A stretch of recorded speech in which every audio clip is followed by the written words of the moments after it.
we were in the hearings. More stronger things were said than what the king said. Yeah. We have had the Boers declaring civil war, that anyone who touches our land, there will be blood on the floor.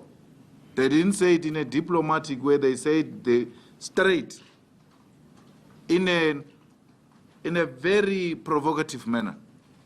But we don't get angry and all that because it's their contribution. It's an emotive issue. People say all manner of things they want to say. So we don't see the... Voorzitter, the Freedom Front Plus will not support this amendment. Once you've opened the gate, you will not be able to close it again.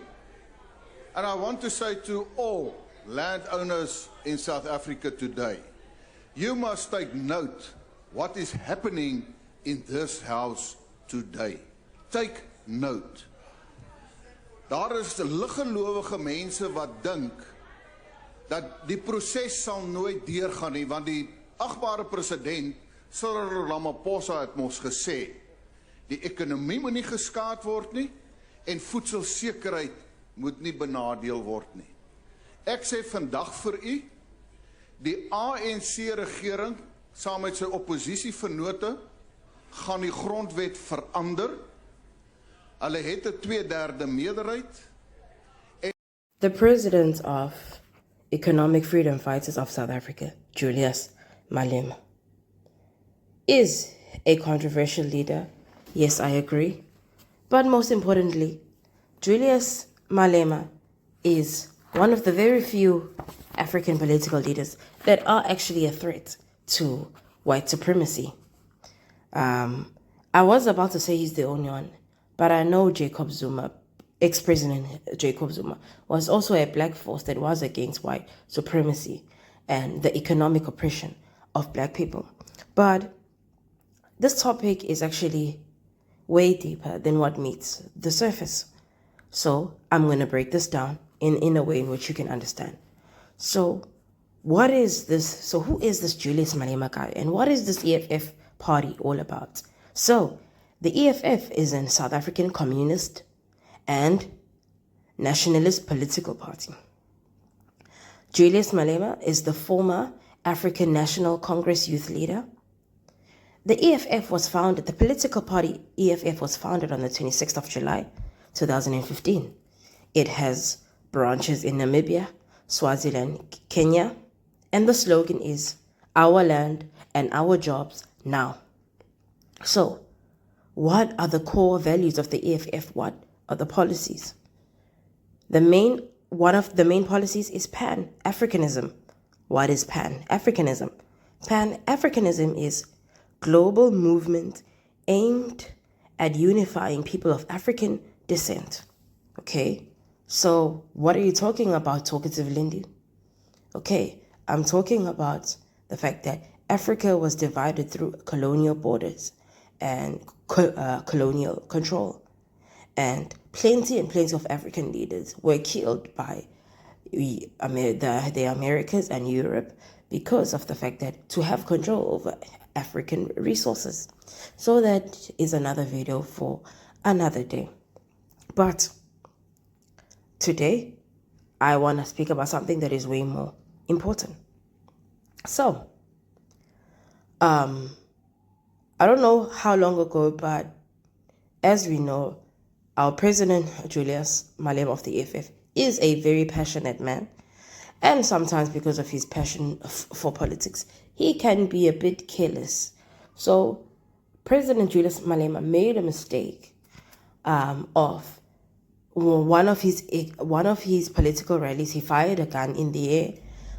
As you know, when there are political rallies in South Africa, you have the Kiss the Boer song, and I'm speaking in code.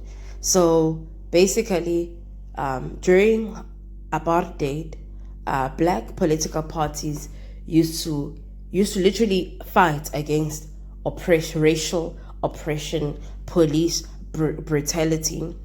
So that ended up in black political parties actually having struggle songs and having marches and stuff.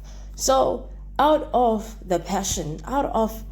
passion and being careless, a gun was fired at the EFF rally, right? So nobody was injured and nobody died. So this was obviously public knowledge. Videos were surfaced and stuff, and it got Julius Malema in trouble. So before I deeply dive into this whole topic, I just want to say that I recognize that firing a gun in a public place is endangerment, right? It was not right for Julius Malema to do that. But he's not the first and the last to fire a gun up in the air when it comes to things of that nature, right?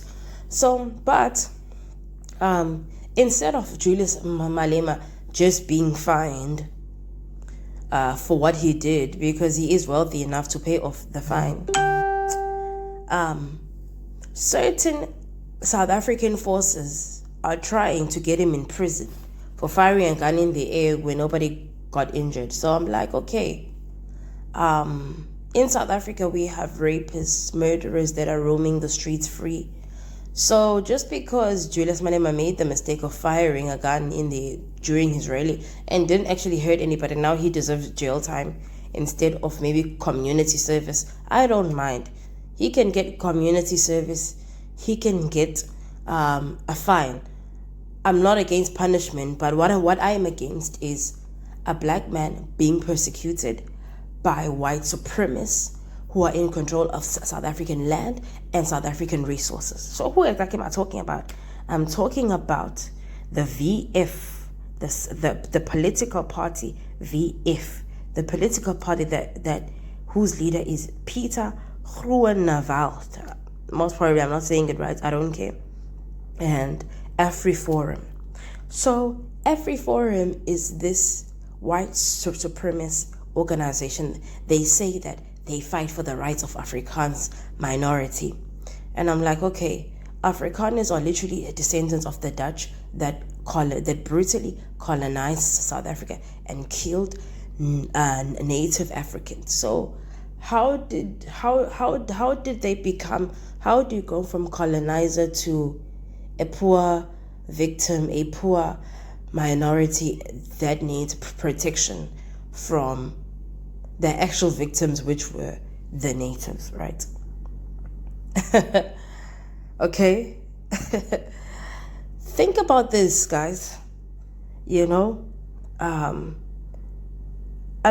what breaks my heart is a lot of black South Africans, we are too divided in the whole I am MK, I am this, I am that. But we're failing to realize that we're fighting for the same things.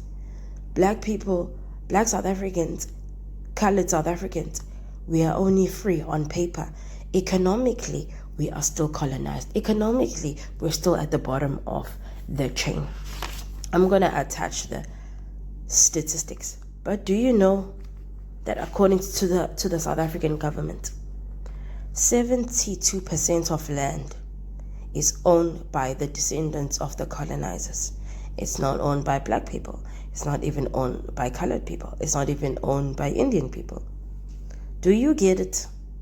Do you get that the native black people of South Africa do not own anything in their country?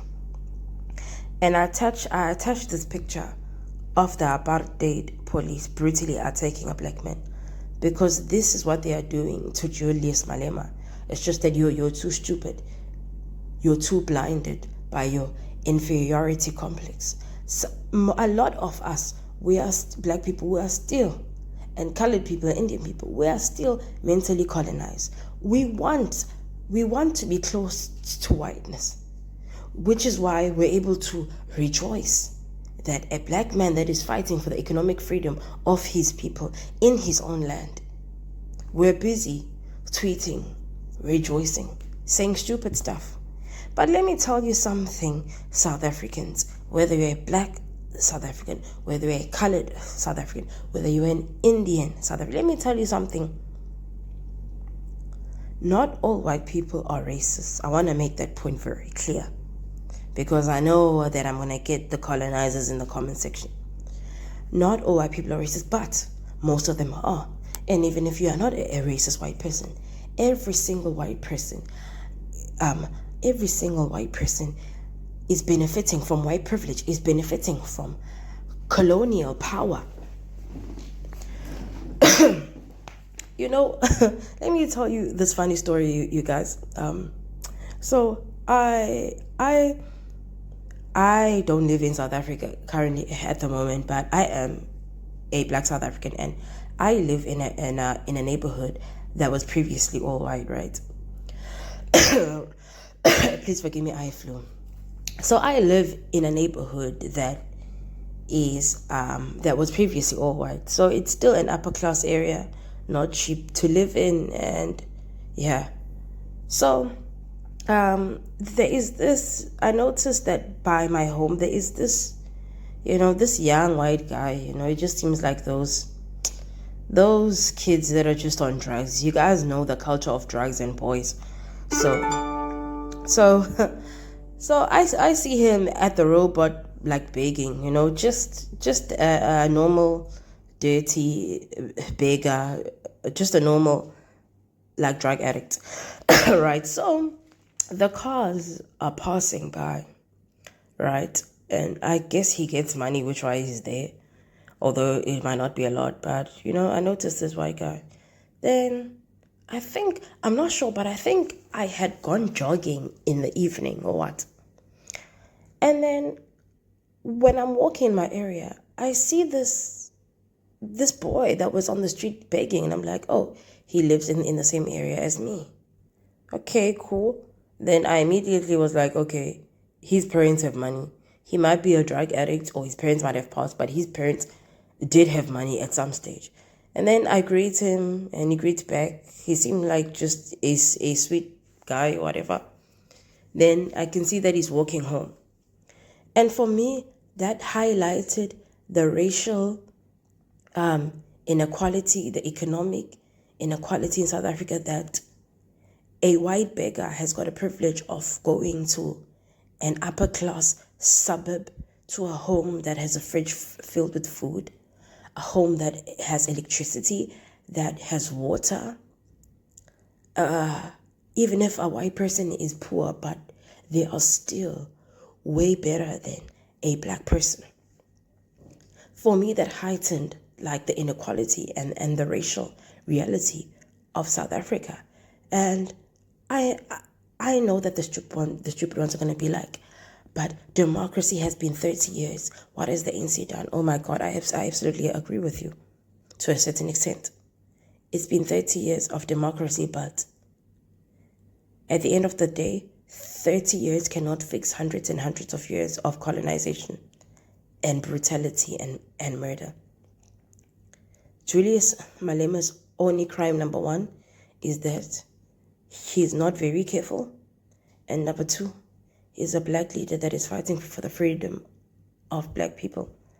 So I don't want people to say, but like you can't criticize him at all. I can be a supporter of you and respect you and still criticize you. I criticize President Julius Malema for not being as careful. You know that all eyes are on you.